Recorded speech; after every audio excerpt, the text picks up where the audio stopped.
学佛的人有个天大的误区，觉得烧香念经，佛菩萨就该替你挡掉所有灾难，大错特错。真到生死关头，佛菩萨不会帮你修好漏气管，也不会凭空让车祸消失。他能做的往往只是在你心里突然想起一句佛号，就这一句足以救命。我听说过这样一件事，有一位老太太60几岁了，一个人住在老房子里。有一天半夜，家里突然停电了，四下一片漆黑。就在这个时候，她闻到厨房里传来一股很浓的煤气味。你们想想看，普通人遇到这种情况，第一反应是什么？肯定是慌乱，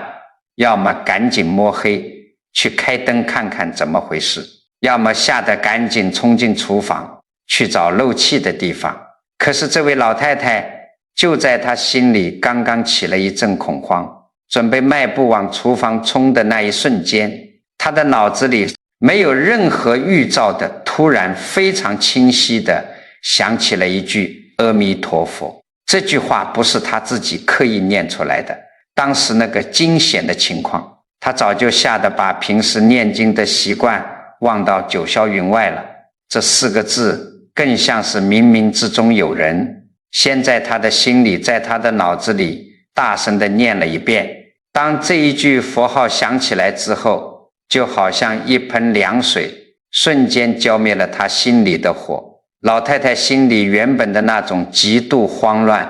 被这4个字硬生生地压下去。半秒钟，就在这半秒钟里，她的理智清醒过来了。不能开灯，不能点火，她立刻转身摸着黑去把大门打开，把窗户推开，然后跑到门外去叫邻居帮忙。后来检查发现，确实是厨房的燃气软管老化松动了。如果他当时顺着第一反应去按电灯开关，或者慌慌张张冲进去撞倒了什么东西，擦出了火星，后果简直不堪设想。诸位仔细琢磨琢磨这背后的道理。面对同样的要命关头，为什么有的人脑子里能冒出极其清醒的4个字，而有的人冒出来的却是彻底的失控、慌乱和绝望？很多人想不通，护法神既然要救人，为什么不直接把管子变好，非要费这个劲去心里提醒他？你要晓得，世间真正的灾难从来都不是外面的管子坏了，也不是外面的车撞过来了，而是危险逼近的那一刻，你的心先乱了，是你自己亲手按下了那个要命的开关。护法救不了外面的灾，因为那是你要受的果报，但它能定住你那颗马上要犯致命错误的心，强行截断灾祸成型的条件。可是在真正的灾难发生之前，到底是一股什么看不见的力量，总是在拽着我们往死路上走？为什么人一到危险关头，第一反应往往都是最糊涂、最要命的抉择？咱们把这层天地间的因果窗户纸捅破。诸位要晓得，佛法讲因缘果报，一颗坏种子要结出恶果，中间必须要有一个条件去催化它。这个催化的条件是什么？就是你心里的那股气，这在佛学里叫做业气。所谓业气先动，就是说一件倒霉事，一个大祸，在真正把你吞噬之前，它一定会先化作一股无形的力量来扰乱你的心智，攻击你的第一反应。你们回想一下日常生活中的情形，是不是这样？本来是个脾气挺沉稳的人，有一天开车在路上，别人别了他一下，或者挑衅了一句，他心里那股无名火腾第一下就冒上来了，第一念就是踩油门追上去，非要跟人家争个输赢，这就是业气先动了。再比如家里夫妻俩或者跟儿女发生了一点小矛盾，本来忍一忍就过去了，可是那一瞬间脑子里就有一股冲动推着你，非要把最难听、最伤人、专门揭人家老底的旧账翻出来说，话一出口，小事变成了大祸，家庭关系彻底裂开。还有些人接到了骗子打来的电话，牵涉到钱财了，他的第一反应不是去核实，而是害怕自己的秘密暴露，或者贪图那个高利息。越是危险，他越是不愿意听家人的劝。诸位仔细看看这3个场景，外面的麻烦是一层，但如果你的心跟着这股业气跑了，顺着那个冲动去做了，你就是在原本的麻烦上亲手加上了致命的条件，自己把自己推进了深渊。很多人真正败，不是败在运气不好，而是败在这失控的第一反应上，这就叫第2次造业。我认识一个老龄，今年快70了，老龄的老伴儿心脏一直不好，那段时间突然病情加重，随时都有危险，急需一位大专家的面诊来定手术方案。那个专家的号极难挂，老龄急得像热锅上的蚂蚁。为了保住老伴儿的命，他半夜12点就带着铺盖卷跑到医院门诊大厅的走廊里去排队，整整熬了1个晚上。老龄连口水都没敢多喝，站得腰酸背痛，2条腿都在打颤。但他心里有盼头，因为他排在第1个。可是就在早晨挂号窗口，唰，地一下拉开，老龄刚要把病历本递进去的时候，旁边突然横着挤过来一个身体非常壮实、流里流气的中年男人。那男人二话不说，一把就把老龄扒拉到一边，把自己的东西重重地拍在窗台上，硬生生地插了队。老龄当时就急了，上前理论说，你这人怎么不讲理，我排了1夜了。结果那个壮汉转过头，极其凶狠地瞪了老龄一眼，不但满嘴脏话，还用力推了老龄一把，差点把老龄推倒在地上。诸位，老龄年轻的时候在厂里干活，那是出了名的暴脾气，眼里从来揉不得沙子。在那一瞬间，他熬了1夜的疲惫，老伴儿在病床上的痛苦，加上大庭广众之下受的这口恶气，全部化成了一股极端的无名业火，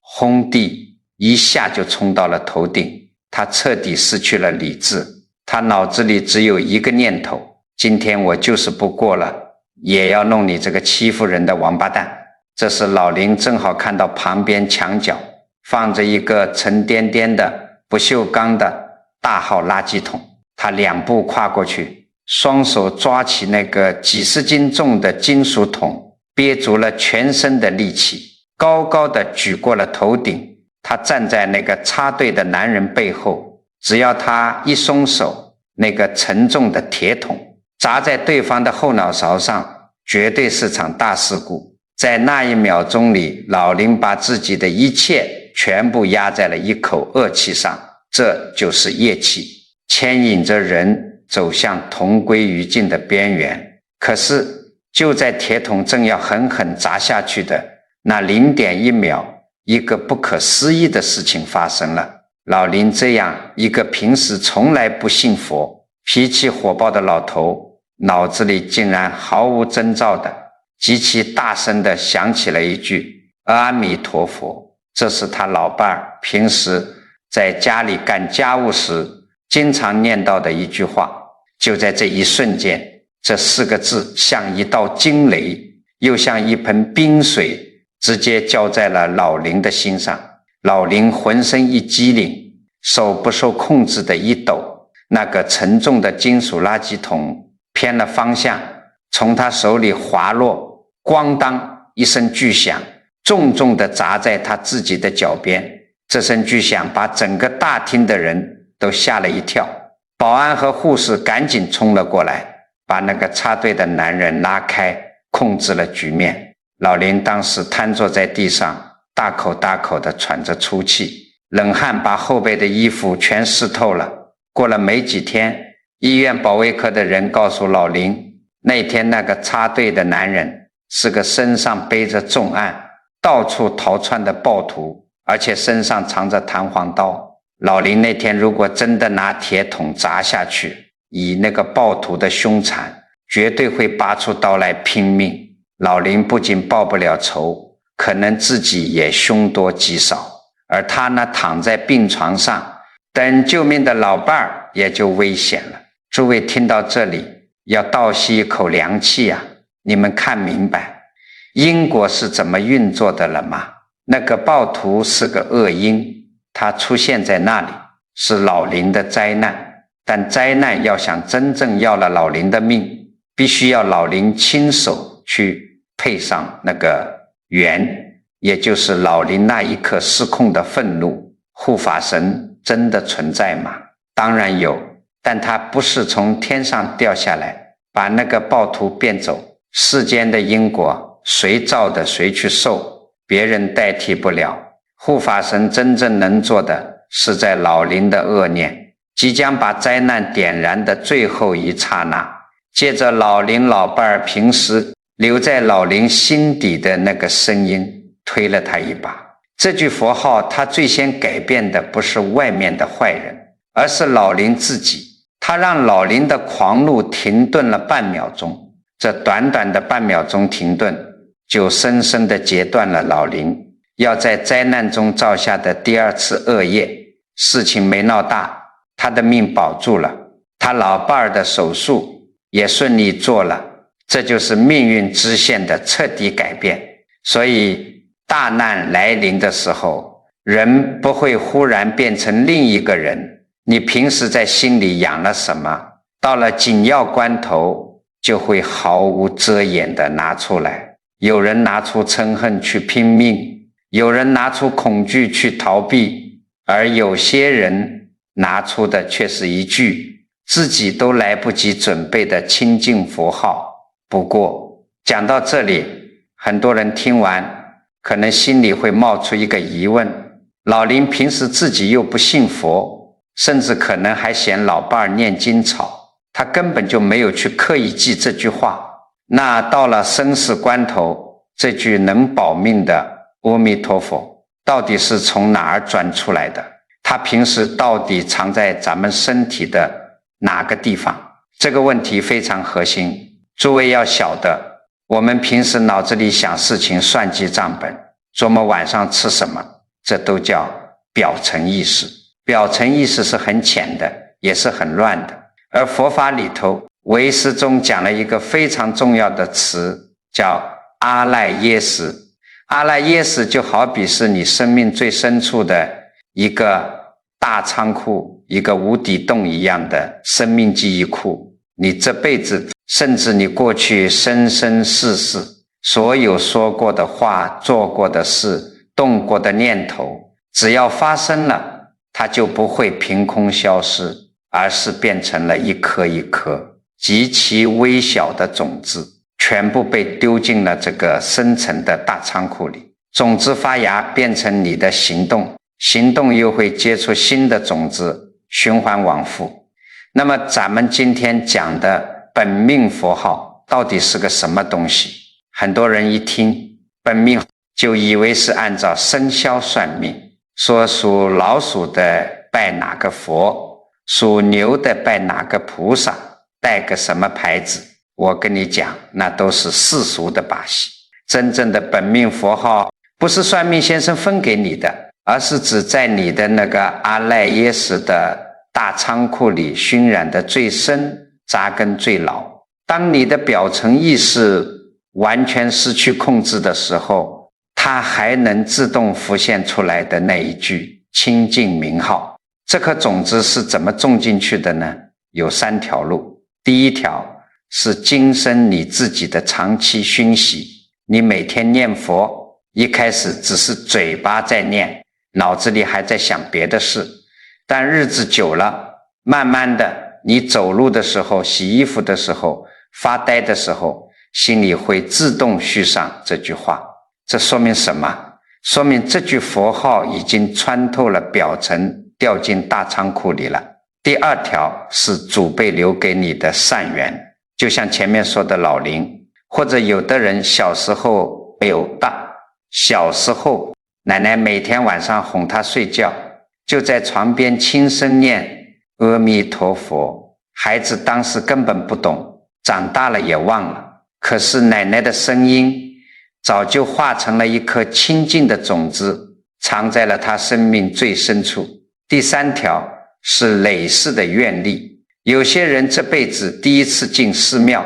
第一次听到这4个字，眼泪就毫无预兆地掉下来。为什么？因为在那个深层的大仓库里，他过去曾经结过这个缘，种子一直都在，只是今天终于遇到了条件，重新发芽了。既然种子一直都在，为什么我们平时风平浪静的时候一点都感觉不到它呢？诸位想想看，咱们平时的日子太吵了，脑子里全是名利得失，全是对儿女的牵挂，全是人情往来的算计。这些世俗的贪嗔痴就像一层又一层厚厚的泥巴，把大仓库的门堵得死死的。平时你觉得我很聪明，我能控制局面，你根本不肯把控制权交出来。可是当真正的危险、灾难或者死亡逼近的那一刻，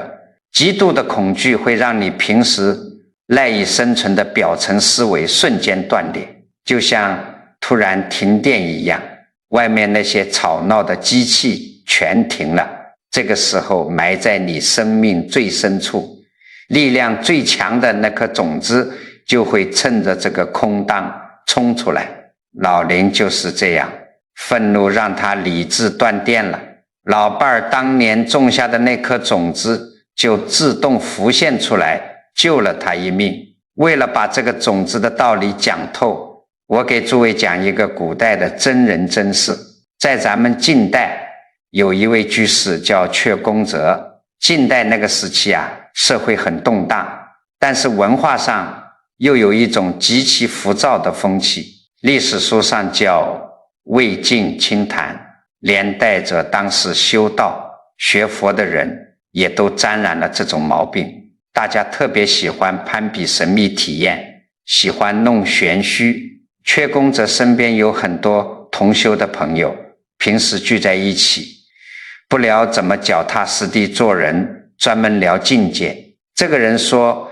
我昨天打坐的时候看到房间里有金光。那个人马上接话，你那算什么？我昨天在定中亲眼看到神仙下凡了，我还觉得自己能腾云驾雾呢。大家都在追求这种奇特的感应，仿佛谁看见的异象多，谁的修行就高。在这样一个大环境里，阙公则显得非常格格不入。他心里非常清楚自己想要什么，他想求的是真正的生死解脱，是内心的彻底安宁。而他最害怕的就是落入这些虚妄的口头禅里，被幻觉骗了一辈子。最后一场空，因为他什么神奇的境界都说不出来，身边的朋友就开始明里暗里的笑话他，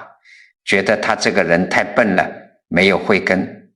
你看那个阙公泽，一天到晚就只会念那4个字，那是乡下不识字的老太太才用的笨办法，他居然当个宝贝。诸位，这是一种极大的心理考验。在一个大家都吹嘘自己有神通的圈子里，你要坚持做个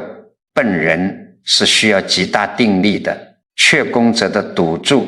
就是把自己一生的修行和名誉全压在这一句平平实实的话上。史书里虽然没有浓墨重彩的写，但你完全可以想象出来，前面宽敞的厅堂里，客人们正喝着茶，高谈阔论着宇宙的奥秘，阴阳的变化，互相吹捧着昨晚又见到了什么光。而在后院一间稍微昏暗的静室里，阙公则一个人安静地坐着，外面多吵他都不去争辩一句，他只是闭着眼睛，手里捻着佛珠，心里不急不缓地念着南无阿弥陀佛。外面的高谈阔论全是在表层意识里打转，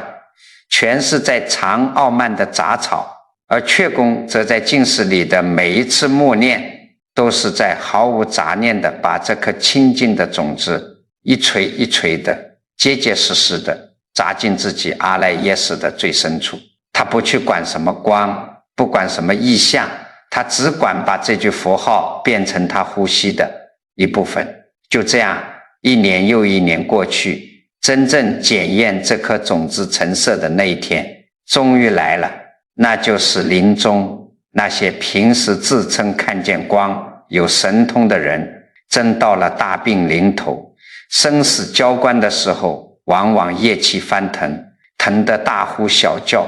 平时吹嘘的境界全不见了，脑子里一团糟。阙宫则临终时没有生什么大病，也没有遭受折磨，他知道自己时间到了，同修的朋友们都跑来看他，以为他需要大家费很大力气帮他助念。可是呢，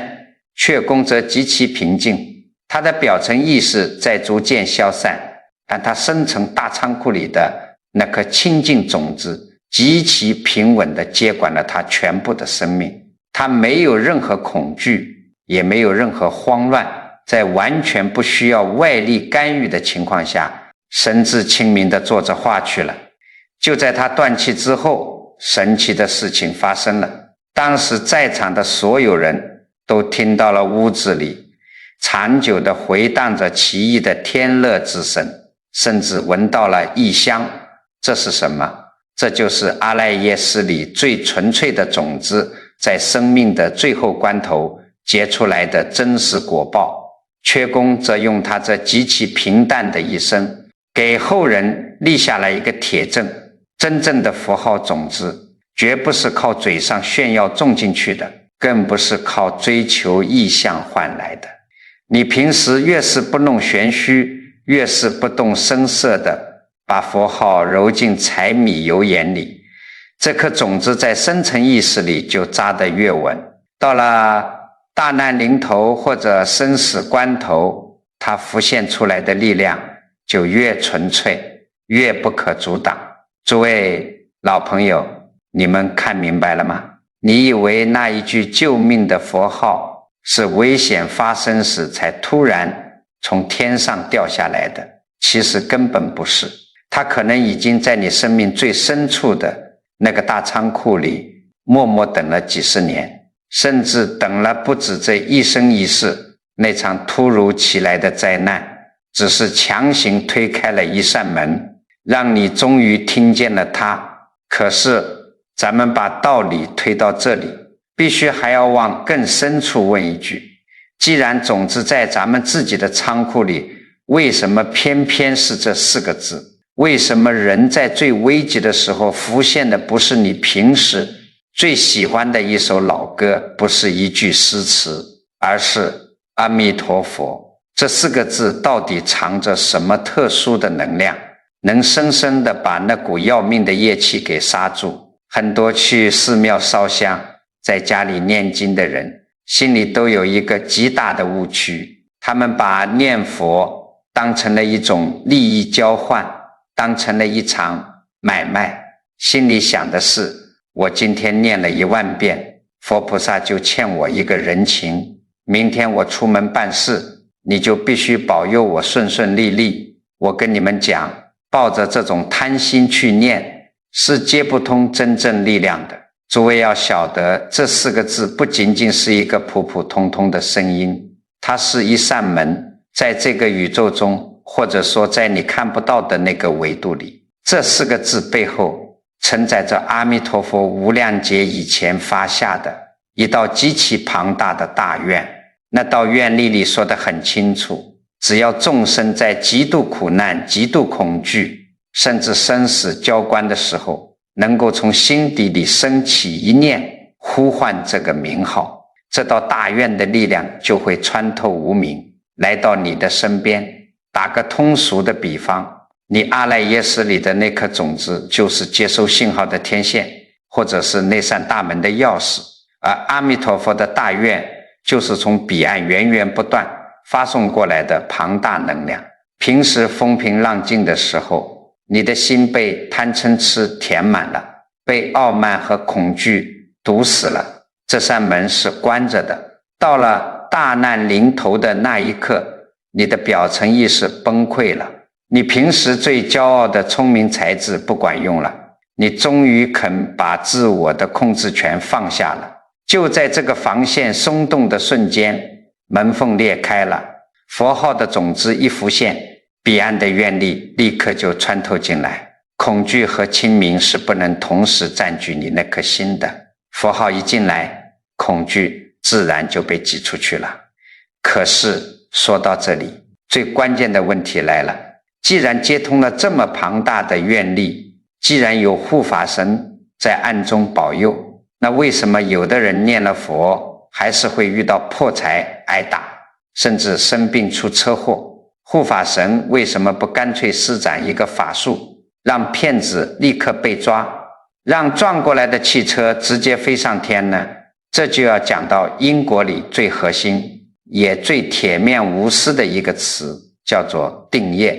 种瓜得瓜，种豆得豆，你过去生或者这辈子前半生造下的恶因，只要条件成熟了，果报是一定要兑现的。护法神维护的是整个世间的因果秩序，它不是你的私人保镖，更不能替你凭空抹掉你的业债。如果他没有底线地替你把灾难全部取消，那这个世间就没有因果可言了。坏人岂不是可以随便做坏事？只要念句佛就不用受惩罚了？那绝对不可能。所以护法神真正能救你的方式，佛法里给出了4个字，叫做众业轻受。灾难并没有凭空消逝，但是在灾难或者恶果即将收网成型的那最后一刻，护法借着你平时结下的佛缘，用一句佛号推行你的理智，改变了灾难成熟的一个致命条件。本来要闹出人命的大祸，最后变成了一次让你长教训的皮肉伤；本来要倾家荡产的绝境，最后变成了破一点小财的警告。这就是护法在因果边界上推你的那半步。我见过一位老人家，咱们叫他王大爷，今年70多了，他老伴走得早，自己一个人在老家独居，唯一的命根子就是他在外地大城市打拼的成年儿子。王大爷平时生活很节俭，攒了一笔几十万的养老钱。有天半夜凌晨2点多，王大爷床头的手机突然响了，他迷迷糊糊接起来，电话那头传来极其凄厉的惨叫声，接着是个恶狠狠的男人声音，准确地报出了他儿子的全名、工作单位，甚至连身份证号都报得一字不差。那个男人在电话里吼着说：“你儿子喝多了，把我兄弟打成了重度昏迷，现在人还在抢救，我们已经把你儿子扣下了，他现在就在我手里，我给你半个小时，立刻打20万保证金过来，你要是敢报警或者敢给任何人打电话，我马上打断你儿子的腿，然后把他交给警察，让他下半辈子都在牢里过。”这是电话里还适时地传来几声被挨打的惨叫。诸位想想看，一个70多岁的独居老人，深更半夜听到自己唯一的命根子落在黑社会手里，面临着残废或者坐牢的下场，那个心理防线瞬间就彻底崩溃了。王大爷当时吓得魂飞魄散，2条腿软得根本站不住，直接从床上滑到了地上。他的理智已经完全被极度的恐惧剥夺了，他脑子里只有一个念头：救儿子，哪怕倾家荡产也要救儿子。他哆嗦着手，连滚带爬地翻开衣柜最底下的抽屉，把那本存了一辈子血汗钱的存折和银行卡翻了出来。对方在电话里死死地咬住他，不让他挂断，一直用那种恐吓的声音催促他赶紧出门去转账。王大爷一边哭一边披上外套，拿着手电筒，哆哆嗦嗦地走到家门口，他准备连夜去敲邻居的门借钱凑数，然后去银行柜员机把钱全部转给对方。此时他干枯的手指已经搭在了冰冷的金属门把手上，只要他拉开这扇门走出去，他这一生辛辛苦苦攒下的积蓄就会在一夜之间化为乌有。这就是业力在收网，恐惧编织了一张天罗地网，正逼着他自己亲手往悬崖下面跳。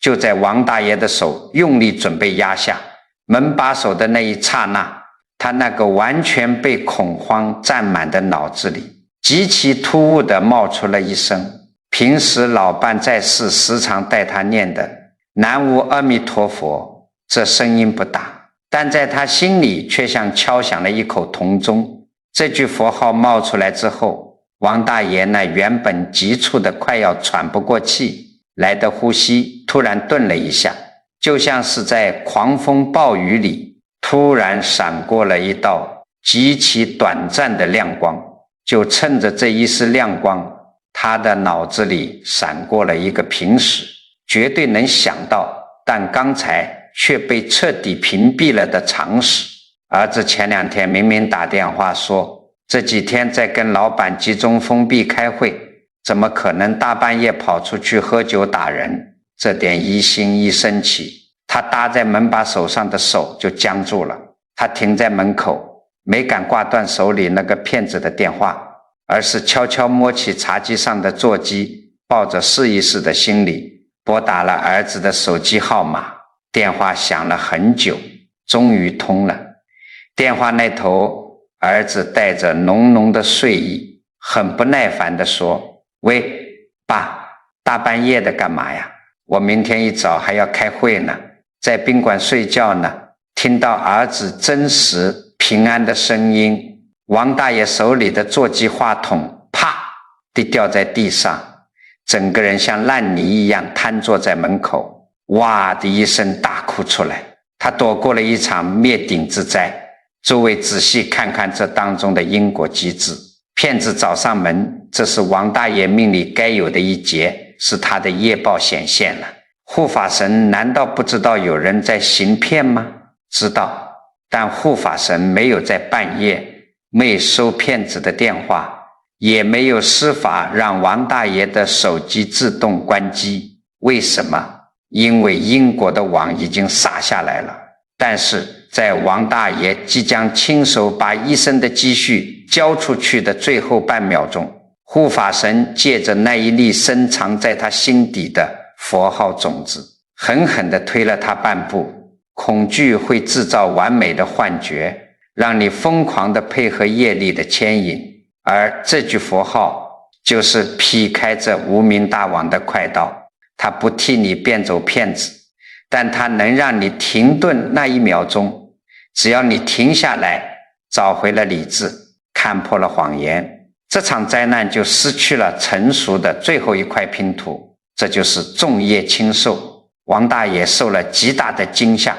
甚至可能折了几天寿，但他保住了家财，保住了晚年的安稳。所以真正的护法绝不是替你逃过所有的因果，而是在因果彻底封死你之前，替你留下一处可以回头的缺口。那就突然出现的佛号，就是缺口打开时发出的声音。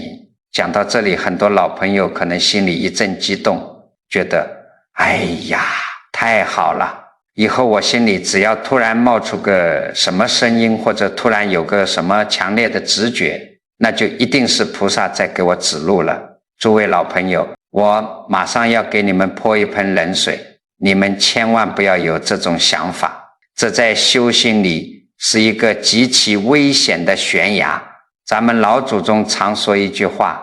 叫魔随心生，既然有真的感应，那必定就有假的感应。这世上最可怕的骗局，不是外面的骗子，而是你自己的心魔。如果有天你心里突然冒出个念头，觉得那个投资肯定能赚大钱，这是老天爷在帮我，或者你跟别人有恩怨，心里突然有个声音告诉你，那个人在背后害你，你必须先下手为强，这是老天给你的报仇机会。甚至有些人在家里念了几天经，突然觉得身上发热，或者脑子里浮现出一点光影，就觉得自己与众不同了，觉得自己有神灵护体了。我跟你们讲，这些通通不是护法神的提醒，这叫旧业翻动，也就是你过去生生世世累积的贪欲嗔恨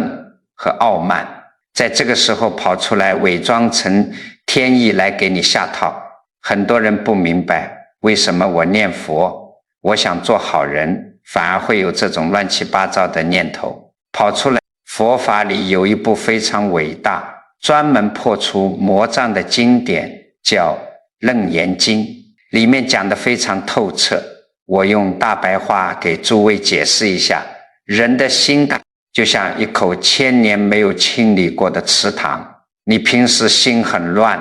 水面波浪翻滚，你根本看不清底下有什么。可是当你开始念佛，或者当你遇到极大的变故，你的表层意识开始安静下来了，这水面一平静，池塘底下的淤泥，那些积攒了无数年的烂树叶就要往上翻了。这些烂树叶是什么？就是你心里最深的贪婪、恐惧和自以为是，它们翻到水面上就会变成各种各样的幻觉，让你疑神疑鬼，让你狂妄自大。这个时候如果你错把它当成了神明指示，你就彻底掉进魔障里了。我给诸位讲一位咱们明代高僧的真实经历，这位大和尚叫憨山大师。这件事是他老人家晚年在自己的回忆录里亲口讲述的。当年憨山大师为了求得真正的开悟，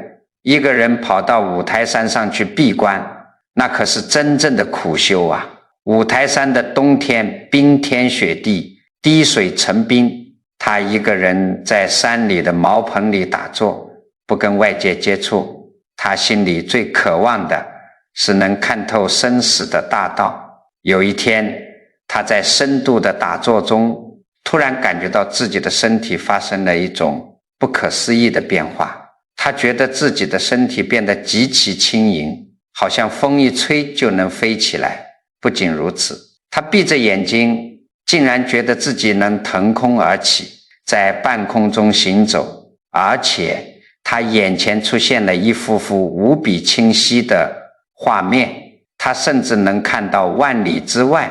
繁华集市上人来人往的情景。诸位，你们想一想，如果是一个普通人，甚至是一个修行了很久的人，突然得了这种本事，心里会怎么想？肯定高兴的要发疯了啊！肯定觉得，哎呀，我了不起了，我修出神通了，我开了天眼了。当时随着这种奇妙的境界一层一层的展现，憨山大师的心里也开始翻动起一股极其微细的傲慢之气。那个无形的心魔就在他耳边轻声地说，你看看你现在能飞天遁地，能看透万里之外，你已经不是凡人了，你已经超凡入圣，有了大神通了。这个极其诱人的声音和画面，就是他修行路上最大的赌注。在这个生死关头，只要他的心里生出一丝一毫的沾沾自喜，只要他觉得自己成圣了，了不起了，他那颗清净的本心立刻就会被这股傲慢的业气彻底吞噬。一旦吞噬，他轻则走火入魔，精神失常，重则狂妄自大，彻底毁掉自己一生的道业。这就是《楞严经》里说的，魔君不是从外面打进来的，是从你心里生出来的。就在这千钧一发之际，憨山大师的脑子里犹如亮起了一道闪电，猛然想起了《楞严经》里佛陀留下的一句警告，不作圣心，明善境界，若作圣解，即受群邪。这句话是什么意思呢？就是说，如果你在修行中或者在生活中遇到了一切奇妙的现象，哪怕是看到了佛光，听到了仙乐，只要你心里不觉得自己了不起，不把它当回事，这依然是个好现象。可是只要你心里冒出一个念头，觉得自己成圣了，那你立刻就会被邪魔外道附体。憨山大师想起这句话，瞬间出了一身冷汗，他立刻斩断了心里那一丝刚刚冒头的骄傲。他把心一横，暗暗对自己说，我连生死都还没看透，算什么圣人？这些能非能看的本事，全是心里的妄想幻觉，我通通不要。他不再理会万里之外的繁华，也不再贪恋身体腾空的奇妙，只是死死地守住自己的本心，把注意力重新拉回到平平实实的呼吸和念头上。就在他彻底放下傲慢的这一瞬间，只听见轰的一声，眼前所有的幻境、神足通的体验，全部像玻璃一样粉碎消失。他触定了，眼前依然是五台山那间冰冷破旧的茅棚，但他却感到了一阵前所未有的清明和踏实。从那以后，憨山大师对神通异象绝口不提，他绝没有逢人便吹嘘自己能看多远，而是更加脚踏实地去苦修，去度化众生，最终成为了一代宗师。诸位老朋友，你们听懂这个故事了吗？连憨山大师这样的大修行人，在面对不可思议的境界时，稍微动傲慢心，都险些落入魔障，更何况是我们这些每天在柴米油盐里打滚的普通人呢？现在很多人偶尔在梦里梦见个什么，或者念经时出了一点感应，就到处去跟人讲，甚至觉得自己比家里不信佛的儿子媳妇都要高级，一看到子女不听话，就用一种高高在上的语气教训人家，你这样是要遭报应的。你以为你是在弘扬善道，其实那是你心里的傲慢魔跑出来了。你越是觉得自己与众不同，你的心离正道就越远。还有些人遇到一点风吹草动，或者接个奇怪的电话，就觉得是天意，吓得整宿睡不着，到处花钱找人算命破灾。这叫什么？这叫恐惧魔。旧业翻动的时候，最喜欢制造一种只有我知道，别人都在害我的秘密感，让你不断的怀疑所有的亲人。那么咱们普通人到底该怎么分辨什么是真正的护法提醒，什么是旧业翻动的魔障呢？我给诸位一个最铁的检验标准，你一定要记牢。判断的根本不在于那个现象有多么神奇，而在于它带给你的结果是什么。真正的感应，真正的护法提醒，它一定是让你那颗狂躁害怕的心瞬间变得清醒安宁的。它让你看清眼前的路，让你停止危险的行为，让你愿意承担属于自己的责任，绝对不会让你去仇恨别人。而旧业翻动魔障上升呢，它往往会让你狂躁，让你生出极大的贪念，让你觉得有一笔大钱非赚不可，或者让你变得极其傲慢，觉得别人都不如你，又或者让你陷入持续的恐慌，疑神疑鬼，甚至听到声音命令你去伤害别人。总结成一句话，让你清醒安定的才可能是真菩萨，让你狂妄自大充满恐惧的全是旧业魔障，绝不可信。护法神不会抢走你的判断力，相反，真正的感应出现是为了把你被恐惧和贪欲夺走的判断力重新还给你。听到这里，大道理咱们都讲透了，可是现实生活中遇到急事，谁能保证自己不发火不害怕？既然阿赖耶识里的佛号种子这么重要，既然平时不弄玄虚才最管用，那我们回到每一天的日子里，到底怎样做才能把这句阿弥陀佛结结实实地种进心里？怎样才能让它在危险降临的那一秒自动跳出来护住咱们？今天我就教大家4个实实在在的做法，只要你把它带回家，照着去练，这句能救命的佛号就能变成你大难临头时自动跑出来的第一反应。这第一个做法叫做在最容易起业的关口落庄，以正念截断无明。什么意思呢？你们仔细回想一下，咱们普通人一天当中情绪最容易失控的是什么时候？往往是早晨刚睁眼，拿起手机看到了一条极其闹心的新闻，或者是出门在外，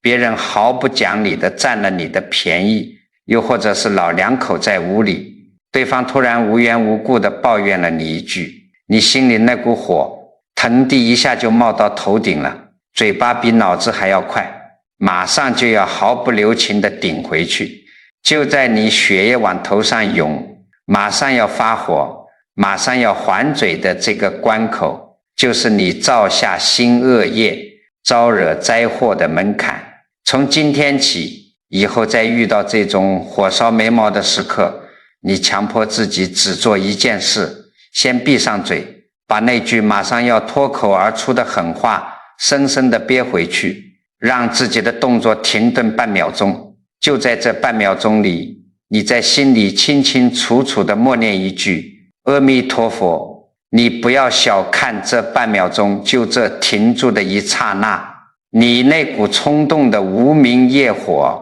就被强行切断了。这就像是你在英国的悬崖边上猛地给自己拉了一把手刹。很多人有个错觉，以为念佛就是拿个电子计数器，一天非要死磕10000遍，当成常理下达的任务来完成。其实你的心早不知道飞到哪里去了，那叫有口无心，根本不管用的。真正的标准根本不在数量，而在于当业力来拽你的时候，这句话能不能成为你心里的那一根定海神针，让你停住这致命的半秒。这第二个做法叫做随缘消旧业，清净善种才不会被恶缘盖住。诸位想想看，如果你每天在心里种这颗清净的种子，可是转过头来你又不停地往自己那个深层大仓库里倒垃圾，那这颗好种子是不是就被恶业全给捂死了？等灾难真的逼近时，翻出来的全是你平时的恶念，佛号怎么可能出得来？清理这种垃圾要从2处下手，一个是修口，一个是修债。先说修口，咱们很多人心肠其实一点都不坏，但就是嘴巴太碎，太尖酸刻薄，特别是在家里跟最亲近的人吵架，因为你知道对方最痛的地方在哪里，专挑最难听的词去刺人家，专揭家人的老底和伤疤，觉得非要在这句话上把面子争回来。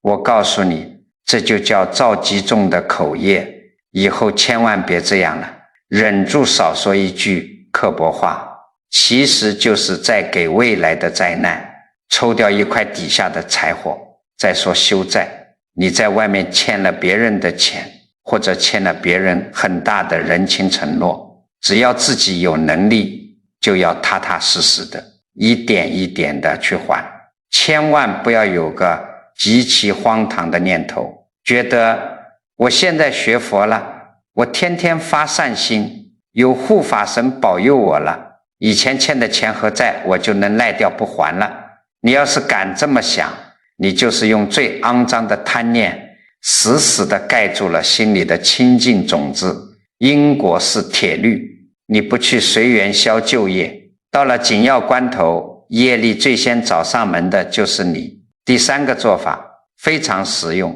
叫做欲力铃兰愿文，提前跟彼岸的愿力对接。很多人平时虽然也念念佛，但心里其实是很虚的，根本不知道自己要是明天突然查出个大病，或者遇到个飞来横祸，自己究竟能不能挺得住？那怎么办呢？你要提前把心发出来，把方向定好。你可以在平时一个人独处，心里非常安静的时候，不需要点香磕头，也不用讲究什么仪式，就是安安静静地坐着，用最朴素的大白话，在心里给自己发一个愿。你就这么说：愿我将来遇到大难，遇到生死考验的时候，我的心不要颠倒，不要生起恐惧和恶念。愿这句佛号能赶在恐惧前面冒出来，让我看清该走的路，绝不盲从。诸位老朋友，你们要听明白这个界限。你发这个愿，绝对不是去跟老天爷谈条件，求他保佑你长命百岁，不出任何意外。生老病死那是这世间谁都逃不掉的自然规律，求是求不来的。你发这个愿是求你自己，求你在面临极其危急的考验时，你的心不要犯迷糊，不要像个没头苍蝇一样往绝路上撞，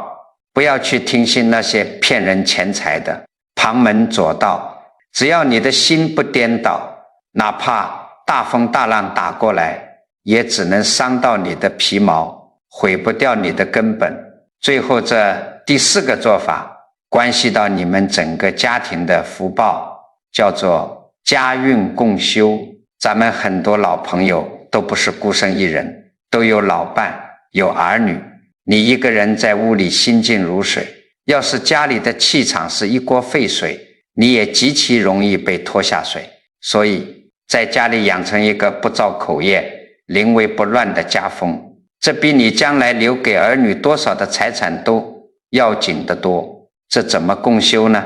要在家里立下一个不成文的铁规矩，家里一旦出了急事，比如突然破财了，被人骗了，或者谁查出了大病，全家人第一时间的反应绝对不能是互相埋怨，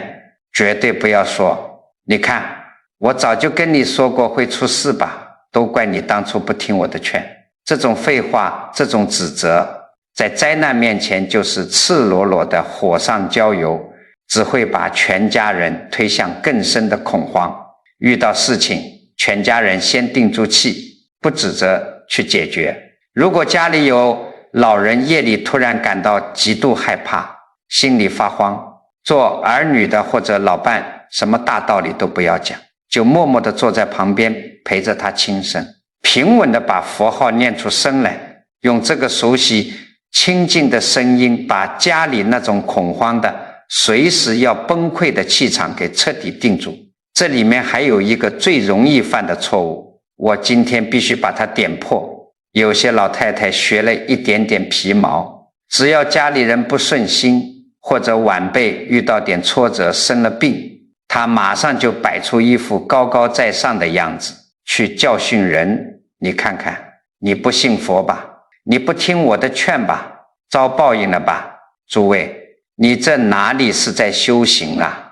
你这是拿着佛法当棍子，在狠狠地敲打自己的家人。用这种态度说话，不仅积不到半点福报，反而在家里造下了极深的怨气。遇到危险和麻烦，咱们要用这句话去安定家人的心，去包容家人的错。只有把家里的气场养柔和了，家运才会稳如泰山。好了，这四个方法，关口落庄停半秒，闭嘴还债消旧业，提前发下临难愿，遇到急事不埋怨，这就一套完整的心法。不要等灾难真的砸到了眼前，才去临时抱佛脚，试探这句佛号到底灵不灵。真正的防身保命，是在你生命里每一个小小的贪念，每一次小小的愤怒刚刚冒头的时候，先让这颗清净的种子